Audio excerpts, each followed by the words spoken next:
public forum. This festival is extremely close to my heart because it was established the year my son was born. This is why I'm here today, feeling a profound sense of sadness. Good Vibes Festival has always been to foster a platform where music lovers can connect and share meaningful experiences. It is a tremendous setback for us that our festival was cancelled due to the actions of one individual. I would like to set the record straight. The set was cut short because of Matty Healy's unruly conduct, which included the use of abusive or provocative language, destroying equipment, and engaging in an indecent act on speech. He blatantly contravened local performance guidelines and violated our country's laws and regulations.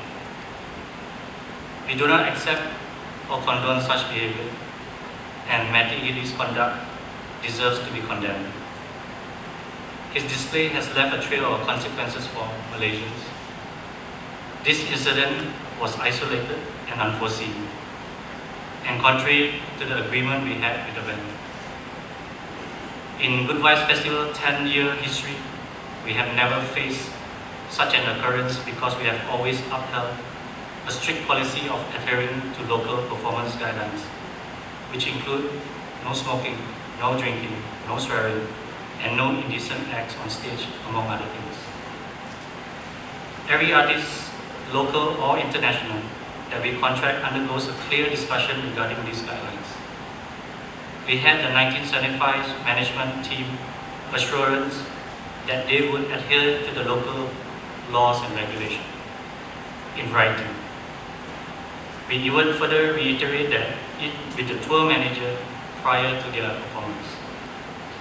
We trusted the band's commitment, especially given their successful and compliant performance at the 2016 Good Vibes Festival.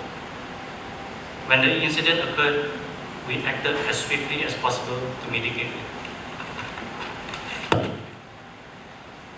Future Sound Asia have always had a productive working relationship with Puspal in procuring all necessary approvals for all international acts, and this also applied for the 1975 to perform at Good Vibes. We remain steadfast in our commitment to uphold the regulations and guidelines set by our authorities and maintain the trust our community has placed in us. We will learn from this isolated incident, and together with Puspal, we are looking forward to possibly devising a framework which will specifically cater to the unique characteristics of a multi-day and multi-act music festival. We strive for a safer, more harmonious future for live music in Malaysia, and we advocate for proportionate solutions that ensure safety and cultural sensitivity without hampering our thriving international event scene here in our beloved country. The Good Vibes Festival issue was an unfortunate incident involving a rogue artist who intentionally refused to adhere to rules and regulations set forth by our beloved country. We recognize that this event caused an unprecedented international debacle. However, we firmly believe that this episode is an isolated occurrence and does not reflect the essence of the festival or the industry as a whole. Following the unfortunate incident, the government and industry representative from Alive and Future Sound Asia have engaged in constructive dialogues, reaching an unanimous agreement to move forward positively. We are devoted to supporting and safeguarding the live performance industry, strengthening our ties with government authorities, and fostering a robust and flourishing arts atmosphere in Malaysia. As Alive, we express our full support to Future Sound Asia, the organisers of Good Vibes, and and encourage them to continue their excellent work in the industry. The Minister, YB Fahmi Fazil, has responded by pledging increased cooperation between government and organisers to solidify the industry further. Our commitment remains steadfast in working collaboratively with the government, festival organisers and all the stakeholders to learn from this incident and implement necessary improvements. We firmly believe that this setback serves an opportunity for growth and development rather than warranting stricter regulations and guidelines. We are confident that the Malaysian live events industry will recover from this incident and continue to thrive. Our determination lies in building a stronger, more sustainable live music scene in Malaysia. What I want to know is that what a lot of people are thinking, his set, when he came on drunk, started drinking, started, talking stuff, and eventually kissing his guitarist or bassist.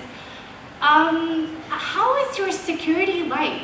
Like, how many minutes did it take you to realize this man was problematic and it was only about time that he does something really ridiculous?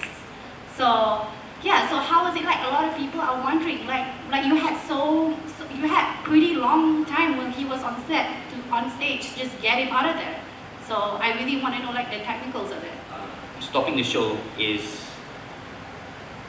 the nuclear option. That's the most severe action that anyone can take, right? That's like the last resort, like boom, show stop. So we don't take that decision lightly. There's a lot of thought that goes into it. We owe, we have a responsibility, of course, to the authorities, to the artists, to the ticket paying fans, right? So when that incident occurred, we told the 1975's tour manager that this has to stop. You have to stop Matty Healy, you have to stop the band from doing this. And the tour manager seemed hesitant, and when it looked like he wasn't going to tell the band to stop, that's when we, along with the authorities, had to stop the show, and that's when the show was stopped. So all this took took place in the span of just a few minutes. How do you guys anticipate this will affect how international artists view Malaysia as a place to perform, and what are some strategies that you have to mitigate any concerns? And secondly is regarding the refund policies for both individuals as well as vendors. Yes. I'll take the first one.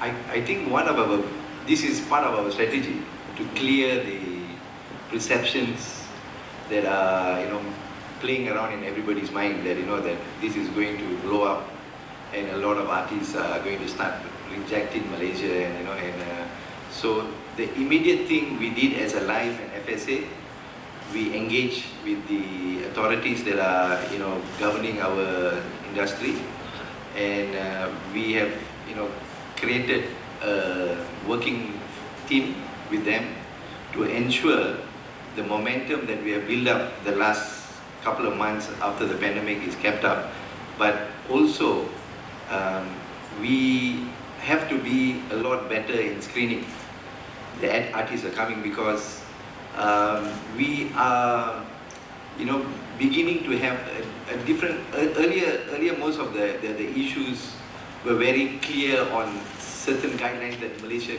can't accept, like the way you are sexy or not sexy, or so, but the guidelines are becoming more and more and more and more, and it is becoming a bit more difficult for us to screen what is right, what is wrong. Something they do in their own private life, but we are engaging them for their musical ability and their fans, so there's a lot of moving pieces to screen and decide what can work here, by the guidelines. So I'm telling you, every promoter walks on a very tightrope from the time we book the event until we deliver the event. As you can imagine, this has dealt us a very severe blow, so we're still working through the cancellation and its immediate fallout. However, we have reached out and talked to all our stakeholders, sponsors, partners, vendors, artists, and all of them have been very supportive. We're very grateful for that. They all understand what we're going through. We've been keeping them in the loop, updating them, and with regards to refund mechanics, we are devising the best method to go about this, and we will have an update very soon on refunds. Alright, so what are the implications of the events transpired, and how do you think it's going to affect the future of the entertainment industry in Malaysia? I think it is a very isolated incident. Like we all agree. I've been doing this for the last 30 years. I've never seen anything like this. This is very, very, very regretful. We understand that it's a very isolated issue, and over the last couple of months we had so many artists who came. The fans enjoyed. It was Billie Eilish, Blackpink. Nobody did anything remotely to this, and this weekend we have news coming. So the industry has to go on. We have to move from 1975, come back to 2023 and forward. So this is I plead to the media. Please, when you go back today, write something positive about the industry. And we are moving on together.